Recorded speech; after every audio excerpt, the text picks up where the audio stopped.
One quiet evening in the city of Troas, a group of believers gathered in an upper room. The Apostle Paul, preparing to leave the next day, was speaking to them. His message was deep, heartfelt, and long. The room was packed, lamps flickering, casting a warm glow. Among them was a young man named Eutychus. He found a seat by the open window, hoping to catch a breeze. As the night wore on, Eutychus struggled to stay awake. His head bobbed, his eyes closed, until sleep overtook him.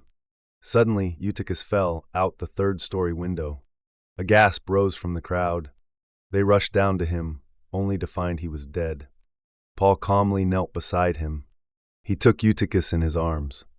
"Do not be alarmed," he said, "his life is in him." God performed a miracle. Eutychus opened his eyes. Breath returned, life restored. The people were amazed. Tears turned to joy. They returned upstairs, filled with awe and comfort. Paul continued speaking. The believers were strengthened, not just by words, but by God's power. Eutychus had fallen, but he had been raised, restored by grace.